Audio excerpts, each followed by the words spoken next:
दोस्तों, हम इंसानों के पास ट्रेवल करने का फास्टेस्ट तरीका इस वक्त एरोप्लेन है। ये सेफेस्ट वे ऑफ ट्रेवल भी है, पर बावजूद इसके कभी कभी एक्सीडेंट्स हो ही जाते हैं। उड़ने के लिए एरोप्लेन्स को जरूरत पंखों की पड़ती है। काफी लंबे, काफी बड़े ये विंग्स एरोप्लेन को हवा में लिफ्ट होने यानी उड़ने के लिए बेहद जरूरी होते हैं। अब अगर 1000 किलोमीटर पर आवर की स्पीड से हवा में उड़ रहे एरोप्लेन का एक पंख टूट जाए तो क्या होगा। ये बात है 1 मई 1983 की।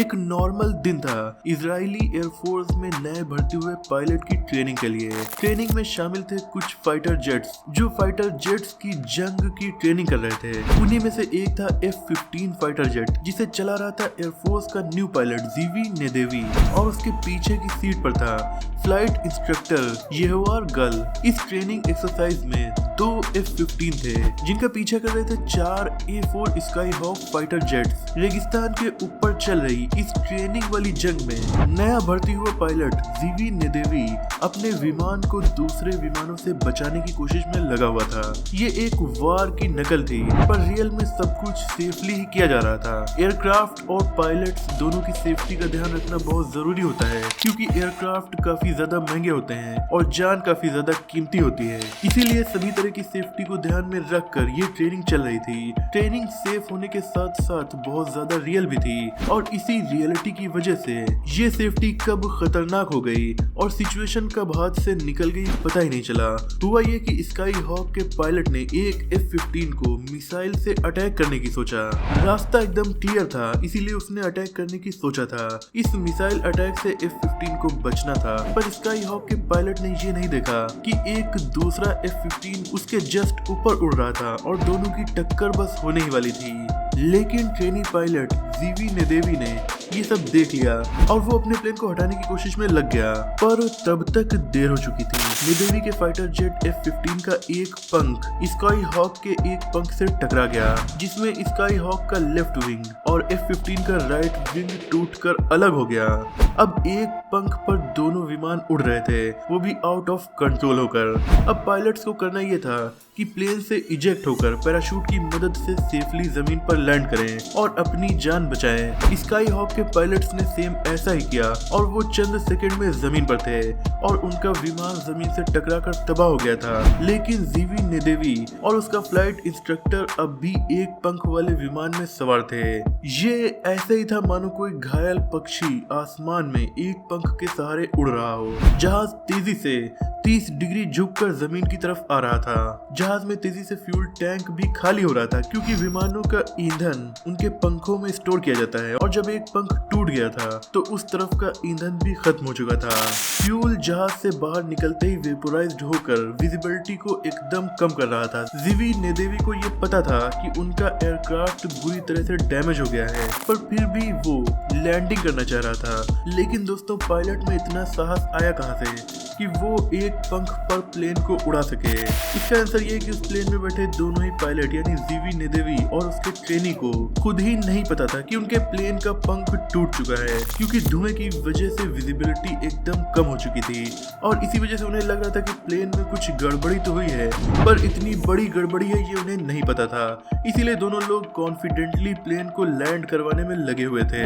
हालांकि नेदेवी के फ्लाइट इंस्ट्रक्टर ने उन्हें इजेक्ट होने के लिए बोला और हर कोई उससे ऐसा ही बोल रहा था, पर वो प्लेन को तबाह करना नहीं चाहता था। प्लेन का राइट विंग टूट चुका था और उसके राइट विंग में जो फ्यूल था वो भी उसके साथ चला गया था। इसीलिए प्लेन में राइट विंग में फ्यूल खत्म होने की वार्निंग लगातार इन्हें दी जा रही थी, पर इन दोनों को ये नहीं पता था कि उनका फ्यूल नहीं खत्म हुआ है, बल्कि फ्यूल जिस चीज में था वो चीज ही खत्म हो चुकी है। हालांकि लेफ्ट विंग में फ्यूल अब भी मौजूद था, इसी के सहारे ये फ्लाइट किसी तरह से उड़ पा रही थी। जीवी फ्लाइट को कंट्रोल करने की कोशिश में था, पर वो आउट ऑफ कंट्रोल होती जा रही थी। इसीलिए धीरे करने के बजाय उसने स्पीड और भी ज्यादा तेज कर दी।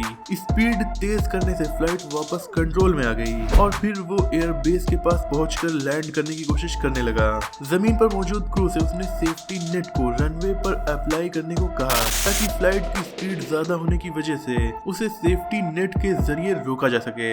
एक पंख पर उड़ रहे 15 की स्पीड लैंडिंग स्पीड से डबल थी और स्पीड धीरे करने से प्लेन आउट ऑफ कंट्रोल हो सकता था। इसीलिए इतनी ही स्पीड पर पायलट ने लैंडिंग की। लैंडिंग होते ही स्पीड कम करने के लिए टेल हुक का भी यूज किया, लेकिन स्पीड कम करते ही टेल हुक भी टूटकर अलग हो गया। पायलट को नहीं पता था कि एक पंख टूट चुका है, पर रनवे पर खड़े लोग पहली बार ऐसा देख रहे थे कि बिना एक पंख के प्लेन उड़ रहा हो और सेफली लैंड भी कर रहा हो। काफी तेज लैंड करने के बावजूद सेफ्टी नेट तक पहुंचने से पहले ही प्लेन रुक गया। तभी उन्हें रेडियो मैसेज पर जानकारी दी गई कि जो तुम लोगों ने किया है उसे सुनकर तुम्हें खुद ही यकीन नहीं होगा, क्योंकि अब एयरबेस के अधिकारी देख चुके थे कि प्लेन का एक पंख तो है ही नहीं। और फिर इसके बाद जीवी और उसके साथी को ये पता चला कि उन्होंने एक इम्पॉसिबल चीज उड़ाई है। एक विंग के बिना प्लेन को न सिर्फ उड़ाया बल्कि उसे जमीन में सुरक्षित लैंड भी कराया है। इसके बाद इस प्लेन को बनाने वाली कंपनी मैकडोनाल्ड डगलस से इंक्वायरी करके पूछा गया कि क्या F-15 एक पंख पर उड़ने की काबिलियत रखता है, तो कंपनी ने जवाब दिया कि नहीं, ये फिजिकली इम्पॉसिबल है। उसके बाद एयरफोर्स ने जीवी नेदेवी की इस लैंडिंग और फ्लाइंग के फोटोज कंपनी को भेजे, जिसे देखकर कंपनी के इंजीनियर्स भी शॉक्ड हो गए। फिर कंपनी ने इस घटना पर इंक्वायरी और रिसर्च शुरू किया कि आखिर ये हुआ कैसे। जिस मशीन को उन्होंने बनाया है वो खुद नहीं जानते थे कि वो एक पंख पर भी लैंड कर सकती है। पर दोस्तों आखिर ये हुआ कैसे? दोस्तों एक चीज है जो बिना पंखों के उड़ती है, सोचिए वो क्या चीज है। अगर आपने सोच लिया तो कमेंट में बता दीजिए ताकि हमें पता चले कि आपका गेस सही था या नहीं। तो दोस्तों वो चीज है रॉकेट्स। हमारे रॉकेट्स में दो क्या एक भी पंख नहीं होता, फिर भी वो उड़ते हैं। इसकी वजह उनकी बहुत ज्यादा तेज स्पीड होती है। जीवी नेदेवी ने भी यही महसूस किया। उन्होंने जब फ्लाइट की स्पीड एक्सीडेंट के बाद धीरे की थी तो वो आउट ऑफ कंट्रोल हो रहा था। फिर जब उन्होंने स्पीड इसकी और तेज कर दी तो वो वापस से कंट्रोल में आ गया और फिर बिना स्पीड धीरे किए तेज स्पीड में ही उसे लैंड भी करवाना पड़ा। जीवी ने इंटरव्यू में बताया कि उसने सुना था कि F-15 ऐसा फाइटर जेट है जो तेज स्पीड में रॉकेट की तरह बिहेव करने लगता है, और ये बात सही भी साबित हो गई। बाद में इस जहाज को रिपेयर किया गया और फिर कई सालों तक इसे एयरफोर्स में शामिल रखा गया। फिर जब ये रिटायर हुआ तो इसे इजराइल के एक म्यूजियम में पब्लिक को दिखाने के लिए रखा गया है। हालांकि जीवी ने अपने फ्लाइट इंस्ट्रक्टर और दूसरों की बात न मानकर फ्लाइट से इजेक्ट नहीं हुए थे, इसीलिए इस घटना के बाद उन्हें डिमोट कर दिया गया। लेकिन फिर बाद में उसे प्रमोशन भी मिल गया क्योंकि उसने जो लैंडिंग की थी वो अब नॉर्मल थी। यहाँ इन दोनों का कॉन्फिडेंस भी बहुत ज्यादा काम आया क्योंकि जीवी को और उसके फ्लाइट इंस्ट्रक्टर दोनों को ही नहीं पता था कि उनका एक पंख टूट चुका है। इसीलिए दोनों को लग रहा था कि प्लेन में मामूली गड़बड़ी ही आई है और वो ठीक है। इसी वजह से उसने इतना कॉन्फिडेंट होकर इस प्लेन को उड़ाया और जमीन पर लैंड करवा दिया। अगर उसे पता चल जाता कि प्लेन का एक पंख टूट चुका है और उसे उड़ाना इम्पॉसिबल है तो वो तुरंत ही फ्लाइट से इजेक्ट हो सकता था। दोस्तों कैसी लगी इस घटना की जानकारी आपको कमेंट में हमें जरूर बताइएगा। अगर आपको ये वीडियो पसंद आई हो तो इसे लाइक और शेयर कीजिए। ऐसे इंटरेस्टिंग टॉपिक्स पर नॉलेजफुल वीडियो देखने के लिए हमारे चैनल को सब्सक्राइब करके बेल आइकन को प्रेस कर दीजिए। मिलते हैं अगली वीडियो में, तब तक के लिए अपना और अपनों का ख्याल रखिए।